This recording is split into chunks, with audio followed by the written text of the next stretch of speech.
Ladies and gentlemen, I'm welcoming you now from a completely other perspective, from a perspective of a speaker and not a moderator. The topic, as Evelyn mentioned, is something new. It appeared like a rising star on the horizon the last 1.5 years and saved, I would say, the business of some wineries. Wineries, they try to compensate compensate the losses of the last 1.5 years. And this is online wine tasting, or these are online wine tastings. It was an international study, as mentioned before. We worked together with the Geisenheim team. Some of the team members you might know, like Max Staffel, and also with the guys from Sweden with winetourism.com. Niklas gave yesterday a presentation about the digitalization. Yeah. So let's start with the basics. Let's say you all might know that this cellar door experience and the experience in the tasting room is of great importance. Great importance because you have the possibility there to meet the winemaker. You have the possibility there to meet the personnel and the staff, taste the wines, and later on to buy the wines. Now imagine the situation from one day to the other because of COVID, and it happened exactly last year in March. Everything is in lockdown, everything be closed. So how could you replace this one?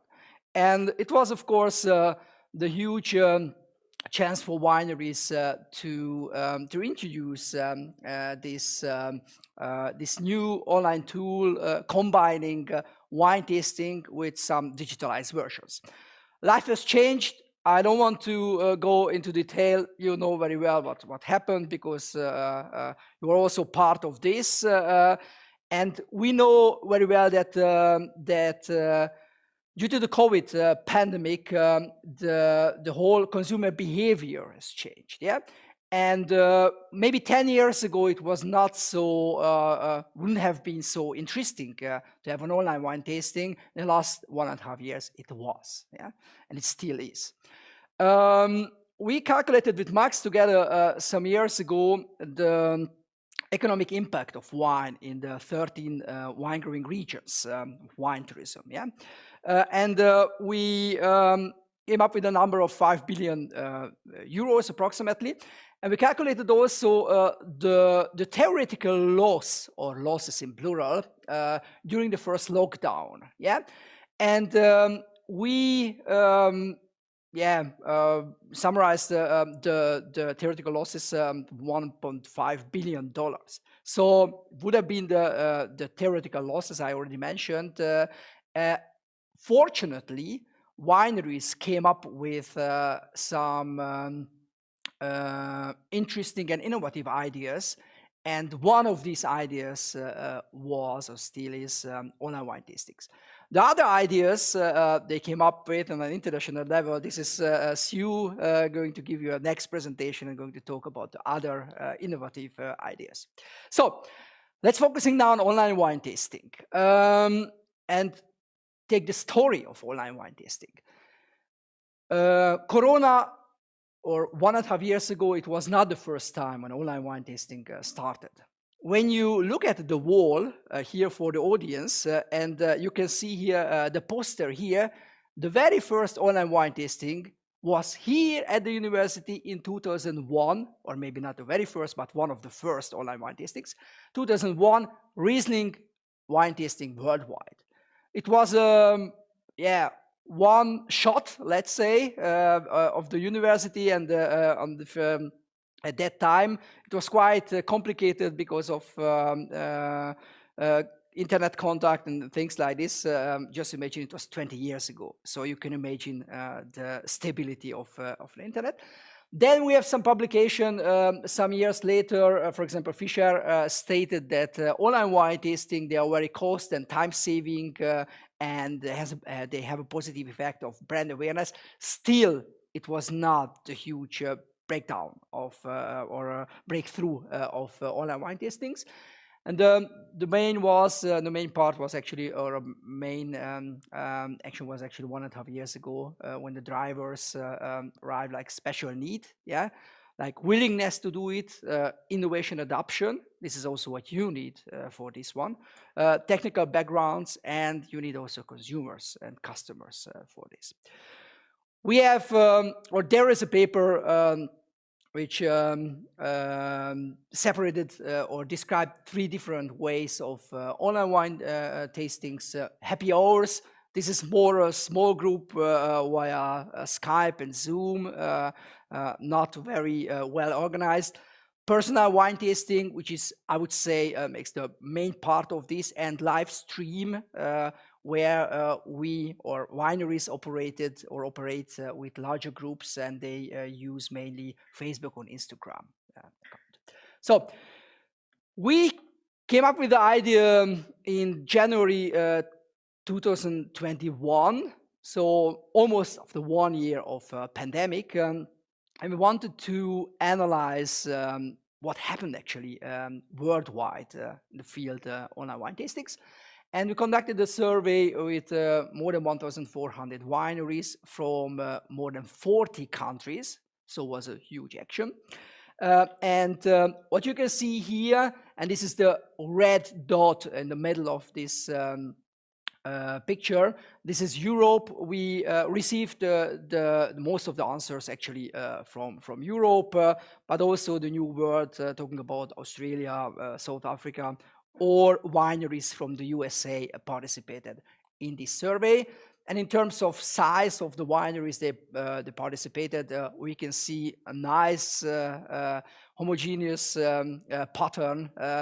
It shows you that we not only interviewed small wineries or big wineries, but it's a nice distribution of different sizes. So our very first question focused on whether the wineries offered online wine tasting in the last 9 months or not. And it is interesting that we had 60%, or a little bit more than 60% of wineries participated in this survey, stated that they didn't organize online wine tastings. Yeah. Approximately 40 said yes, and this 40% of wineries said yes. Almost all of them said, okay, I've never tried it before, and I applied it because of COVID, which is also quite normal and easy to understand. So within the framework of this survey, we focused on different topics, for example, reason, so the motivator factors, the drivers, target groups, basic characteristic, and profitability. Does it make sense to continue it, to make it or not? Yeah, and also for the 60%, they said no online wine tastings so far. We also ask about the reasons and about the willingness to start. And this is what I'm going to show you at the end of the presentation. Some international comparison, we were able to do this, and we compared 7 different countries with each other. And what you can see here, the share of wineries that participated in the survey, and the share of wineries they offered online wine tastings in 3 countries, and these 3 countries are the USA, Germany, and Spain. It was above average share, so they have a much higher share of wineries they participate or they offered online wine tastings. We have a middle, so average level of Austria, Portugal, and Italy. And in case of France, this 90% shows that we had lots of wineries. They didn't offer the last 9 months online wine tastings, and only a short or a small proportion of wineries they did. Talking about the reasons for online wine tasting, what you can see here, there are 5 different reasons we found out, and we summarize here at this slide. One was marketing value and brand awareness. The other one was, which is let's say the logical, one of the most logical reasons, replacing normal events and normal tastings. Then acquiring and getting new customers. That's also one of the reason. Then strengthening the customer loyalty. And last but not least, increasing direct sales. Yeah. So, and what you can see here, there are 5 main factors. Yeah. And we asked also the participants. They stated that they organized or they offered online wine tasting in the last 9 months. We asked them also to choose all of these order out of these motivation factors or reasons. And yeah, this head, what you can see here. These are the results. And what you can see here, almost 20% of each reasons. For what reason is it like this? We have an explanation for this. Online wine tasting is not only for replacing canceled events and replacing the cellar door and the tasting room. Fortunately, I would say, wineries also use it for other reasons, yeah, and for other aims. Yeah? For example, even during really times of trouble, hard times like COVID lockdown, they have been wineries, they really managed to get new customers by this. Yeah? And all of these positive effects. So it was not only one-dimensional thing, but what you can see here, and this is not only all of the reasons, there are, I'm pretty sure, more reasons than this, but talking about the 5 most important reasons, what you can see here, this is also multidimensional stuff. And we asked them also, because we want to know whether they were satisfied with online wine tasting and achieved the goals what they originally expected from this online wine tasting. What you can see here, in our sample, at least, approximately 90% said, yes, we achieved fully or partly all of our goals we wanted to achieve. So actually a very positive result from perspective of the wineries. Let's talk about some basic characteristics or some technical dimensions and issues. We asked this approximately 500, 600 wineries. They said yes, we dealt with online wine tastings. We asked them how many of these online wine tastings they offered. And the majority, as you can see, approximately 50% of them said, okay, we have been something like between 1 and 5. Yeah, some of them only did it once. Yeah, not more. Just try it out, just see how it works, and they might be had other problems or were not very satisfied with this. But up to 5, again, approximately 50%. Then we have a lower share of those they organized up to 20, from 6 to 20 online wine tasting, which is a lot, let's say. But it looks like that approximately 1/3 of the wineries belong to this category. And everything else, so more than 20, you can imagine when one company or one winery offers more than 20 online wine tastings, so it should become sooner or later very boring. So I can just, or I think you can just easily understand the reason why the right-hand side of this figure, the values are so low. Then length of the online wine tasting, and I was really happy, or we were really happy when we saw this one, because less than 30 minutes, there was also a small part of the wineries. And what we can see here, wineries really try to offer something special, combining with some kind of entertainment and dealing and offering something like an online wine tasting, including some entertainment effects and points, up to 1 hour or even more than 1 hour, 1.5 hours, and some of them even 2 hours. Yeah, so the middle part is really strong. Number of participants, also this one, what you can imagine, small wineries, they are not able, and also in the last 1.5 months, they were not able to attract from the very beginning lots of people. Okay, they are mainly for more prestigious, bigger wineries, but I think there were lots of wineries. They were very satisfied with a limited number of people, even less than 10. We have approximately 40% there, but for example, the last one, still 10% of the wineries, they received per session more than 40 participants, which is also actually huge online events, let's say. And then, ladies and gentlemen, this is also what we're using here for this seminar. Zoom is the king, or been the king actually, among the different platforms. They use the online wine tastings. When you compare the usage of Zoom with the other platforms, you can see the dominance. Yeah, and Zoom is easy to use.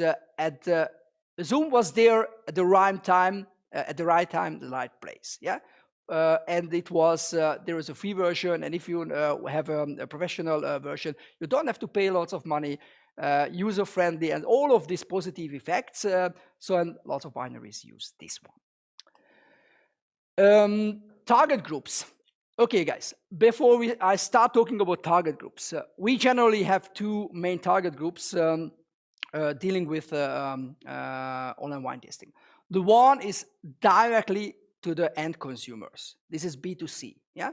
Another one, making business via Zoom and sending samples to the business partners. This is B2B, so business to business. Yeah. And in Germany, in Spain, and in the USA, the end consumers was the most important reason and the most important target group. On the other hand, for example, in Portugal and in Austria, they used online wine tastings much more frequently for business or with business customers. So it's very interesting. You might remember that 2020, the worst year, I would say, for big wine events like Pro Wine, Vinitaly, and all of this stuff. Everything has been cancelled, yeah? And you have to find somehow an alternative option for this. And online was one of the options I think lots of wineries used. And in France, there was kind of interesting and nice combination between B2C and B2B. Approximately 40% of the wineries from France said they used a mixed combination. So, profitability. Does it make sense to do it or not? Yeah, it was actually the general question, and we wanted to keep it simple, this question. And what you can see here, these are the results over all of these 500, 600 wineries. They offer online wine tastings. And this is to see here, no monetary benefit in the middle, approximately 1/3 of the wineries. We suppose, or not we suppose, we know very well that these wineries, a lot of these wineries, was not that they wanted to earn lots of money with this and they didn't achieve this aim. No, they were mainly focusing on B2B business. And when you focus on B2B business, your first aim is not earning money and getting money with this, but establishing maybe a middle term or the long term relationship with a new business partner. So it's a long term thing. But I'm really happy to tell you and to present you that more than 50% of our participants, they said, okay, it was profitable. And we know wineries also from here, from Germany, they said it was a big business and it's still a big business, offering packages, sending them, shipping them to the end consumers and charging them for the wine. And then they also order wines after the tasting. So still running very good as a business. We analyzed also this a little bit more than 50%, and we asked them, okay, or we analyzed what are the main characteristics of these wineries. What we realized that those who were successful in terms of profitability, they used different communication channels. Not only Facebook, not only Instagram, not only the website, but a combination of different communication channels, including also phone, yeah, and sometimes also newsletters. Believe or not in the electronic version, but in the printed version. It worked pretty good. There is still a target group. They are dealing with stuff like this in the older generation. The target group, of course, those who earn money with this online wine tasting, they were mainly wineries. They focused on B2C, so end consumer events.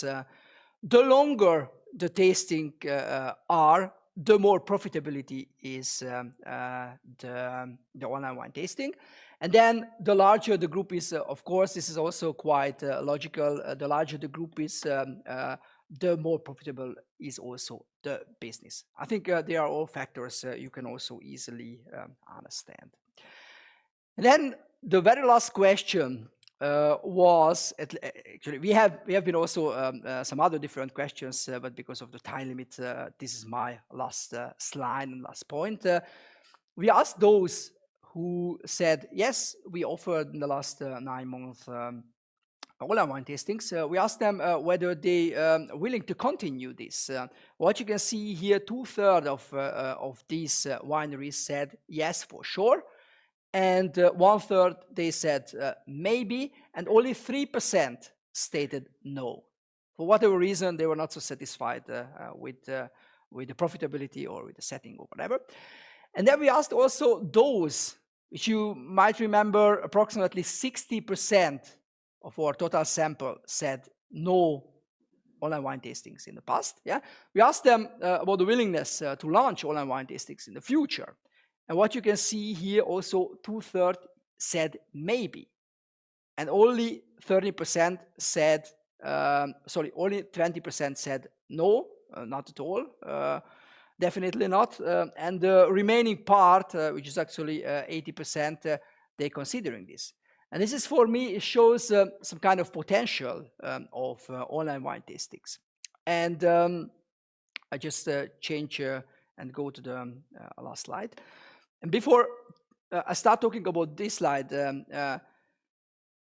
you can ask, maybe it would be a question from the audience. I would answer it right now. You can ask me, okay, what has online wine tasting to do with sustainable wine tourism? Yeah, so tell me the truth.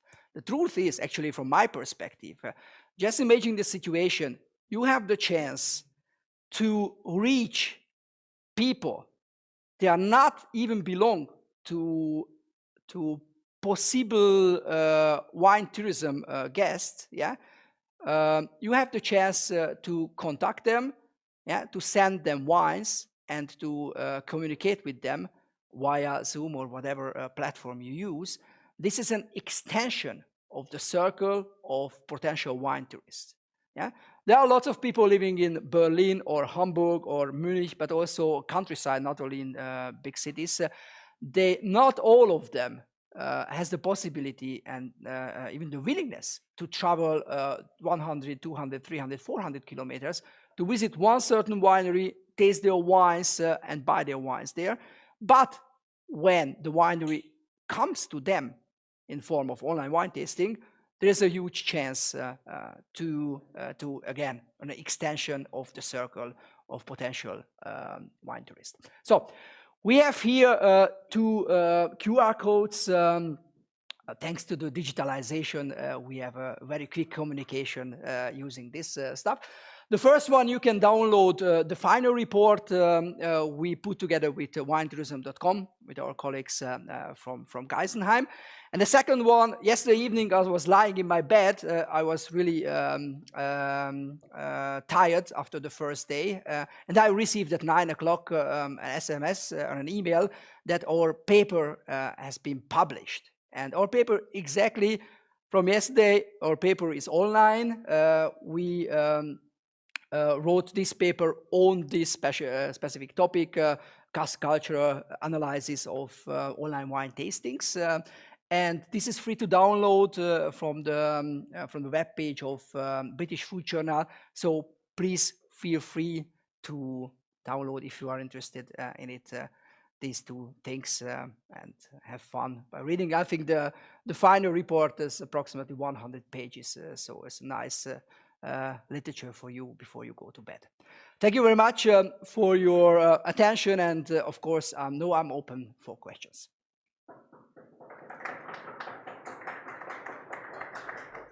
Thank you, Gergely, for this introduction and for presenting these results today. I have seen there are some questions in the chat room, but I would like to start with the people sitting in the room. Are there any questions here, firstly? No, okay, then let's start with the questions in the chat room. Awesome, so there's quite a few questions and comments in the chat. We're going to start with, a couple are going to be quick fire questions and a couple are going to be a bit longer. The first question is, what was the time frame for this study? Yeah. Because we want to come up very quickly with a final report.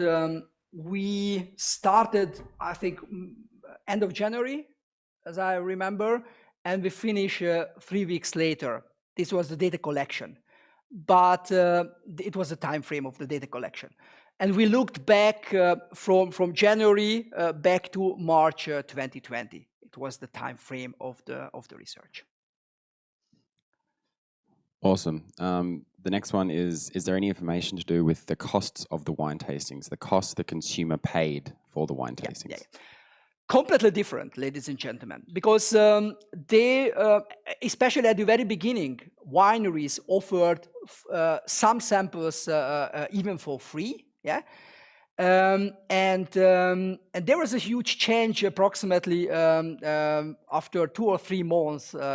Finally started with online wine tastings because originally they sent out 0.75, so the normal amount of or the normal wine bottles, and then they realized that maybe in the household with 2 persons sending 10 bottles of 0.75, which is in total more than 7 liters of wine, this is not possible to taste. Yeah, and then they changed to small bottles. And then, of course, they charged later on for wineries.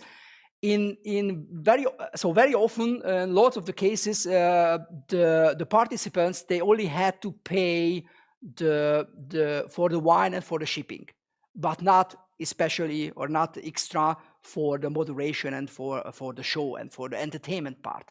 And this is, I think, still what normally works. Because the money what they earned is not during the online wine tasting, but after that, when people after the wine tasting order some wines directly from the winery.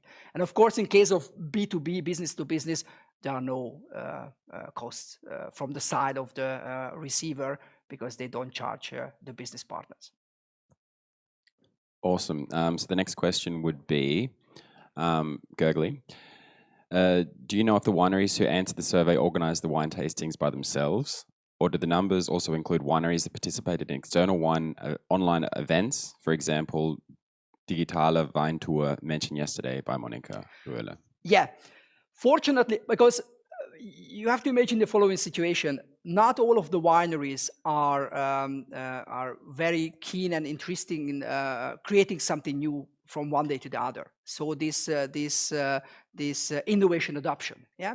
And then some of them, yes, some of them needed some push, some help. And I'm really happy that Monica Royle yesterday presented also a kind of platform they have been offered by German Wine Institute. They put together different wineries and offer them the possibility to go together online and support these things.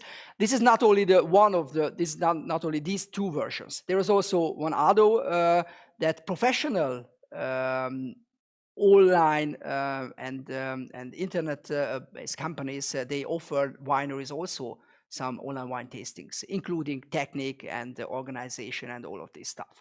Of course, then you have to pay for the company they organize this, but also this is also a solution. Okay, thank you. That's it for the questions currently in the chat. There is a person watching who's got their hand up. Anna Maria, do you have a question?